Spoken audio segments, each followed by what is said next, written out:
नमस्कार, 5 के prime time में आपका स्वागत है। मैं हूं आपके साथ कोमल गंगवार। आमतौर पर किसी सरकार की उपलब्धियों का बखान सालाना होता है। चुनावी साल से पहले ये जश्न और भी जोर शोर से मनाया जाता है।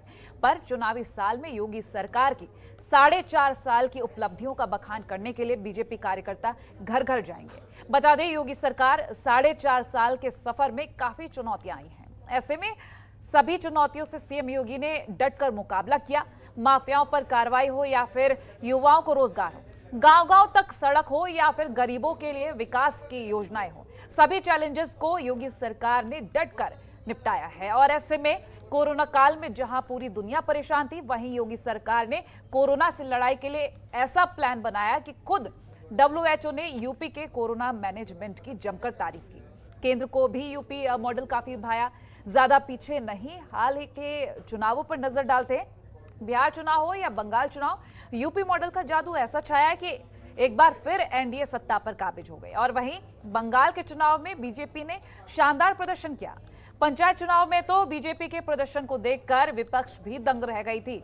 19 सितंबर को योगी सरकार के 4.5 साल पूरे हो रहे हैं और ऐसे में आपको बता दें, सरकार जनता के सामने अपने कामों का रिपोर्ट कार्ड रखेगी। आगामी चुनाव को लेकर बीजेपी अपने सिपह सालार की तैनाती कर चुके हैं।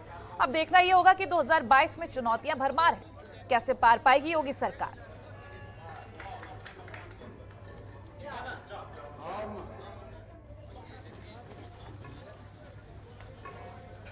तो 4.5 साल 19 सितंबर को पूरे हो रहे हैं और ऐसे में अब यही कि आने वाले वक्त में किस तरह से पार पाएगी योगी सरकार, क्योंकि कई चुनौतियां हैं सामने। और इस बार दोहरी चुनौतियां हैं, क्योंकि कोरोना काल को लेकर भी कई सारे सवाल, विपक्ष लगातार हमलावर रहा है और इसीलिए मुद्दे को लेकर हम चर्चा करेंगे। हमारे साथ खास पैनल जुड़ रहा है, लेकिन उससे पहले आपको ये महत्वपूर्ण अपडेट पहुंचा दें कि योगी सरकार ने किस तरह से काम किया है। 2022 का जो रण रहा है, उसकी जो तैयारियों की अगर हम बात करें तो हर दल अपनी तरफ से तैयारियां कर रहा है, लेकिन अगर हम योगी सरकार की बात करें तो जनता के लिए हर योजना का लाभ पहुंचाने की मुमकिन कोशिश की जा रही है। कोरोना काल में हर मंडल में पहुंचकर सीएम योगी आदित्यनाथ ने जायजा लिया, हर जगह पहुंचकर उन्होंने अधिकारियों से बातचीत की। अब ऐसे में आगे आने वाले वक्त को लेकर किस तरीके की और तैयारियां हैं वो जानेंगे। हमारे साथ खास पैनल जुड़ रहा है। बीजेपी प्रवक्ता महामेधा नागर, सपा प्रवक्ता अब्दुल हफीज गांधी, बीएसपी नेता डॉक्टर डीएस मिश्रा जुड़ गए हैं। आप सभी का बहुत स्वागत है जनतंत्र टीवी पर। और सबसे पहला रुख कर लेते हैं हम सपा प्रवक्ता का। अब्दुल हफीज जी, किस तरह से लग रहा है कि आने वाला वक्त कितना फायदेमंद होगा, कितना आपकी तरफ होगा, क्योंकि तैयारियां तो हर दल की देखी जा रही हैं।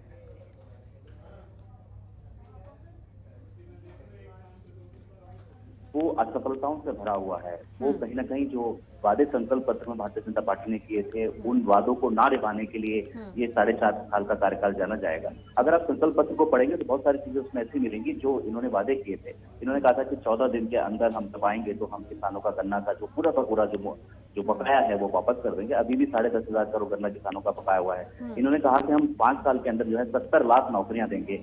मुझे नहीं लगता कि कितनी नौकरी दे पाए, क्योंकि हर एक जो नौकरी निकली थी, जो भी परीक्षाएं हुई हैं, वो भ्रष्टाचार की भेंट चढ़ गई हैं। कॉपियां जला दी गई, कॉपियां बदल दी गई, बारकोड बदल दिए गए।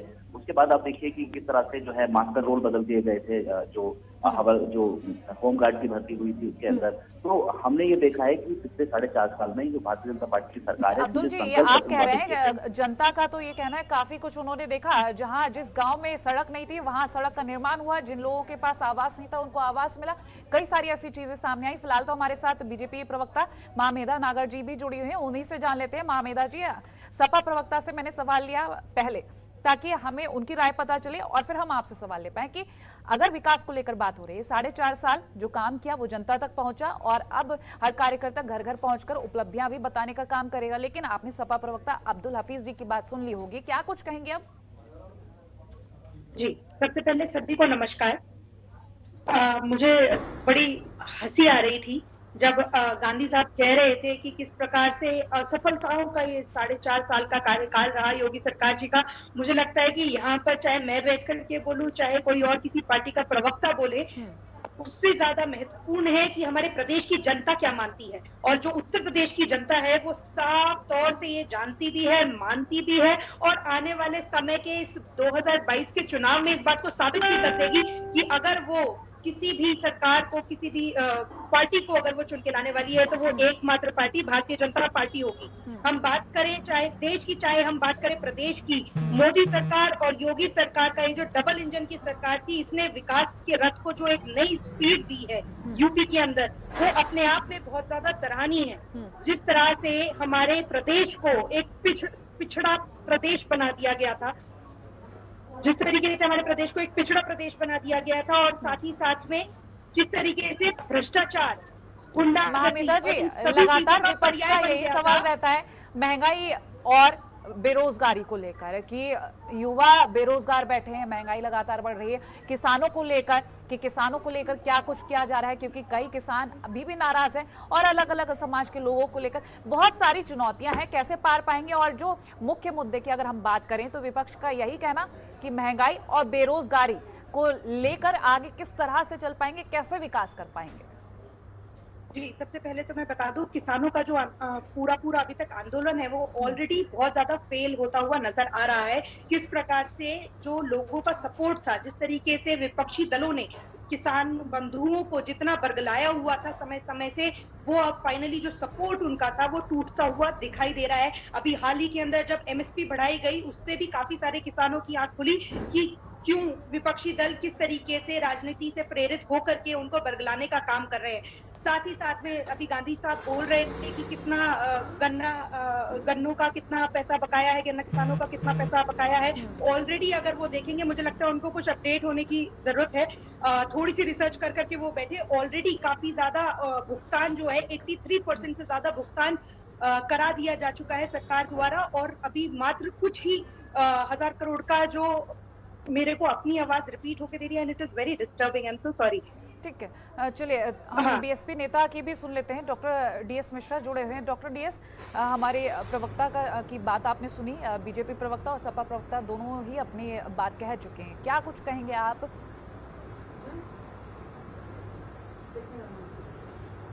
देखिए, सबसे बड़ी बात यह है किसी भी सरकार के लिए कुछ मुद्दे बहुत बेसिक होते हैं। उसमें सबसे बड़ा मुद्दा है महंगाई का, बेरोजगारी का, बढ़ते अपराध का और भ्रष्टाचार का, जो आज इस सरकार में कतई किसी भी रूप में संतुलित होता नहीं दिख रहा है। महंगाई की हाल मुझे नहीं जरूरत है, आप खुद एक बेहतर एंकर हैं और समाज के हर पहलुओं को आप बहुत अच्छा सर्च करती हैं। बसपा और सपा आखिरी पार्टी होनी चाहिए। कृपया शांति से सुनने का, कृपया शांति, कृपया शांति से सुनने का, कृपया शांति से सुनने का जरा जज्बा बनाइए। बोलिए डॉक्टर डीएस। कृपया थोड़ा शांति से सुनने का जज्बा बनाइए मैडम। ये आवाज बुलंद करने से देश बुलंद नहीं हो जाएगा। आप कह रही हैं कि आप पिछड़ा आप अपनी बात प्रदेश में हैं। आप ये बताइए, आपने कौन सा ऐसा प्रदेश कर दिया है जो आज सोने का बन गया है? मामेदा जी, एक बार डॉक्टर डीएस को भी सुन लेते हैं, फिर आते हैं। अरे कुछ नहीं बुलंद है डॉक्टर डीएस, आप अपनी बात रखें। पहले सुनिए तो। अब जी, तो बढ़ता अपराध नियमित तौर पर बढ़ता जा रहा है। ये उन अपराधियों पर कार्रवाई कर रहे हैं जहां पार्शियलिटी से है, बिल्कुल इसको ये भी जान रही है, हम भी जान, जनता भी जान रही है। आपसी सामाजिक सौहार्द बहुत ही ज्यादा खराब हुआ है। जो किसानों का मुद्दा है, अभी इतनी बुरी हाल है खाद की स्थिति को देख, 1000 रुपए घंटे ट्रैक्टर की जुताई ले रहे हैं। ठीक है, ये तो आपने बीजेपी की कमियां गिना दी। बसपा क्या कुछ कर रही है, क्या कर रही है आने वाले चुनावों को लेकर, क्या मुद्दा लेकर आप की सरकार अगर बनती है तो क्या कुछ किया जाएगा, कैसे मुद्दे रखेंगे? बसपा हमेशा स्वच्छ प्रशासन, आपसी भाईचारा को समृद्ध करते हुए और इस प्रदेश में सबसे बेहतर विकास की सीढ़ी को आगे बढ़ाती है। और 2007 के बाद जो सरकार बनी थी वो आज तक, आज लखनऊ से लेकर के किसी मेट्रो प्रदेश के शहर में जाइए, आपको स्वतः दिख जाएगा। आज भी लखनऊ चमक रहा है तो बहन कुमारी मायावती जी की देन है। उसमें कहीं पर बीजेपी का एक भी कोई वो चीज नहीं बन पाई है। एक ऑडिटोरियम से लेकर के और जितनी भी चीजें हैं, किसान के लेके चाहे उसके गन्ना मूल्य सबसे ज्यादा बढ़ोतरी परसेंटेज में हुई, डॉक्टर आज यहाँ फिर तो इस 87 हिसाब रुपए, से 85 रुपए बसपा की टोटल सरकार बढ़ा जानी ही करके नहीं बता रहे चाहिए हैं थी, हम, फिर अरे तो क्या इस महंगाइयाँ हिसाब कहाँ जा से रही हैं? सरकार बनी रहनी चाहिए थी। चलिए ठीक है, नहीं लौटेंगे जानी, आपके देखिए पास। कुछ कमियां रहती हैं, सरकार तो सबकी गई। अरे 2-2 हजार वोट भारतीय जनता पार्टी के विधानसभा में पाती थी, सपा की सरकार गई, सरकार आना जाना चलता। देखिए वही जो सरकार आना जाना, वही कमियां आज भाजपा की है, जो जनता को अगले जिसका साल काम पसंद आएगा 2022 में उसकी बीएसपी सरकार पुनः आ बनी रही है। रहेगी। जनता को जिसका काम पसंद आएगा, भाई जो क्या विकास कांग्रेस नहीं देखा गई? जाएगा, बीजेपी बिल्कुल नहीं गई, गई बिल्कुल है। गई। देखिए यस। अब चुनावी वक्त है, तो जो ऐसे हमारे में काम जनता है तक आने अपनी वाले दिनों उपलब्धियां में, पहुंचानी वो होंगी। बहुत ही बिल्कुल, चलिए ठीक है, आप बने रहिए हमारे साथ। यहाँ वक्त हो चला एक छोटे से ब्रेक के लिए, लौटेंगे जल्द। ब्रेक के बाद चर्चा को आगे बढ़ाएंगे। सपा प्रवक्ता अब्दुल हफीज जी के पास जाएंगे। अब्दुल जी, लगातार आप सवाल खड़े करते रहते हैं कि अब अगर हम दलित समाज को लेकर बात करेंगे, अब दलित समाज को साधने की कोशिश की जा रही है। जो 4.5 साल का रिपोर्ट कार्ड है वो तो जनता सबूत दे रही है किस तरह से विकास किया गया। जनता अपना पक्ष रख रही है, क्योंकि कई जगह से जो तस्वीरें सामने आई, जनता खुद कहती है कि ये विकास हुआ, क्योंकि ग्रामीण सड़कें देखें या गांव में विकास देखें, हर जगह से रिपोर्ट कार्ड बेहतरी का देखा गया है। फिर क्यों आखिर सवाल?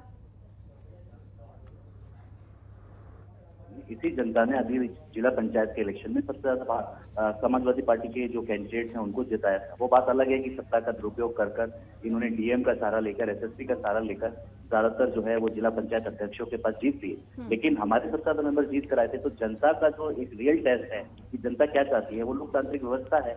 हमने इलेक्शन लड़कर ये दिखा दिया कि जनता भारतीय जनता पार्टी के साथ सोच रही है। अभी आप दलितों की बात कर रहे हैं, अभी एनसीआरबी के 2020 के आंकड़े आए हैं, उसमें उत्तर प्रदेश नंबर 1 है दलित एट्रोसिटीज में, महिलाओं के खिलाफ अपराध में, मर्डर्स में, डकैती में नंबर 1 है। तो क्या सपा के वक्त में ये क्राइम नहीं हुए थे? सपा के वक्त में क्राइम नहीं हुए थे? अगर क्राइम के ग्राफ की बात की जाए तो ग्राफ आप खुद भी देख सकते हैं जी। क्राइम होते हैं, हम मना नहीं करते कि हर सरकारों में क्राइम होते हैं, लेकिन आप कंपेयर करके देख लीजिए। आप हमारी सरकार के एनसीआरबी के डाटा उठाकर देख लीजिए, इस सरकार के एनसीआरबी के डाटा उठाकर देख लीजिए कि किस तरह से महिलाओं के अपराध बढ़े। अभी आप जो नया डाटा है उसमें पिछले साल के मुकाबले इस साल अपराध बढ़ गए हैं। पिछले साल 49,000 केसेस थे, इस बार 55,000 केसेस है महिलाओं के खिलाफ। तो यहाँ पर ना तो महिला सुरक्षित है, ना दलित सुरक्षित है, ना दूसरे वर्ग सुरक्षित है। जेलों में लोग मारते जाते हैं। कानून व्यवस्था के आपने अब्दुल जी की बात सुन ली होगी, जवाब। जी मैं थोड़ा सा बीच में कॉल कट गई थी, तो वापस से कनेक्ट करी हूँ, अगर आप बता सकें। यहाँ क्राइम के ग्राफ को लेकर बात हो रही है, तो सपा प्रवक्ता अब्दुल जी का कहना है कि ग्राफ इस बार बढ़ा है, लेकिन जो विकास की बात कर रहे हैं इनको ग्रामीण विकास के बारे में बताया, क्योंकि जिस तरह से जनता सामने अपनी प्रतिक्रिया दे रही है वो रिपोर्ट कार्ड भी सामने आ रहा है। तो उनका कहना कि क्राइम के ग्राफ को लेकर अपनी बात रख रहे हैं। जी, सबसे पहले जिसकी पार्टी ही मशहूर हो, जो अपने आप में गुंडा राज का पर्याय बन गए, जिसने पूरे प्रदेश को गुंडा राज के चंगुल में फंसा दिया, जिसने मुख्तार अंसारी जैसे लोगों को सशक्त करने का काम किया, जिसने सिर्फ और सिर्फ गुंडों को, माफियाओं को पनाह दी,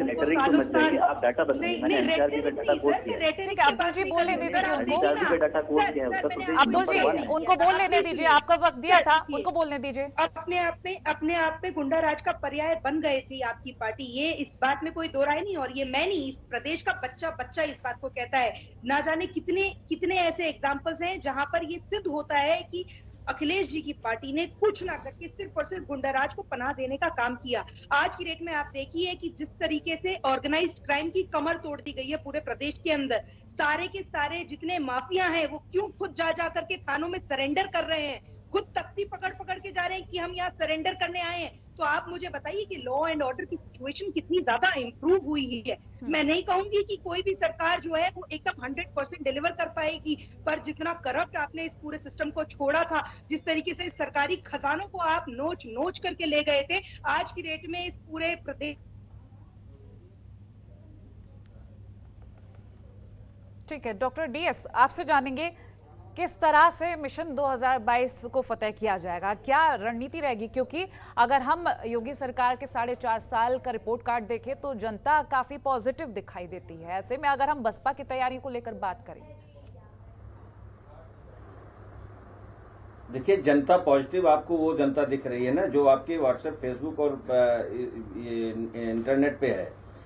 इस देश की सच्चाई है, इस प्रदेश की सच्चाई है कि 80% लोग आज भी आम रोज की न्यूज नहीं सुन पाते हैं।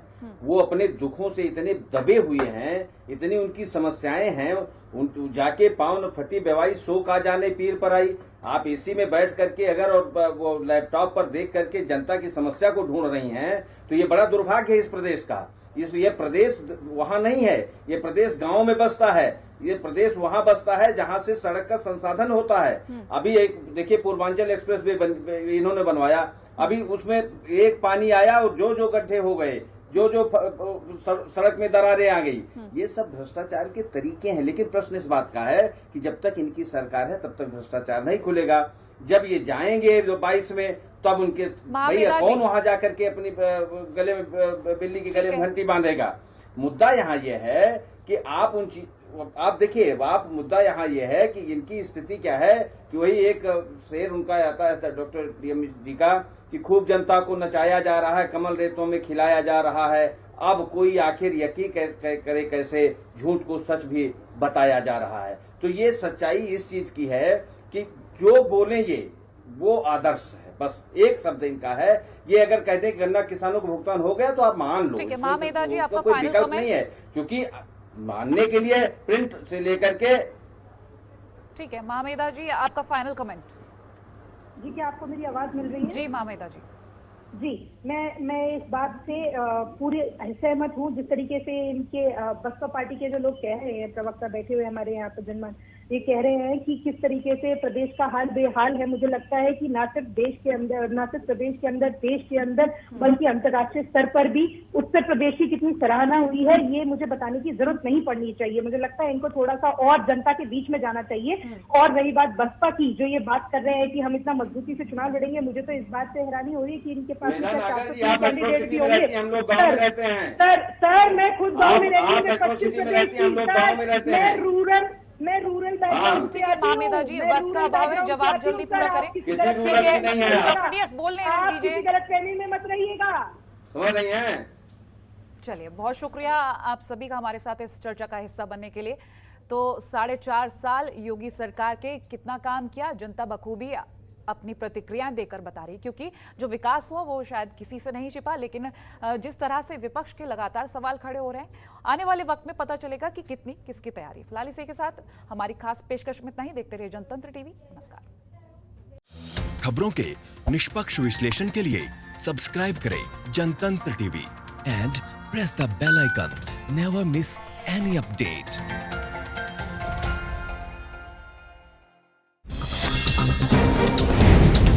डाउनलोड कीजिए जनतंत्र टीवी ऐप को, जो कि अवेलेबल है गूगल प्ले और ऐप स्टोर पर। अधिक जानकारी के लिए अभी डाउनलोड करें।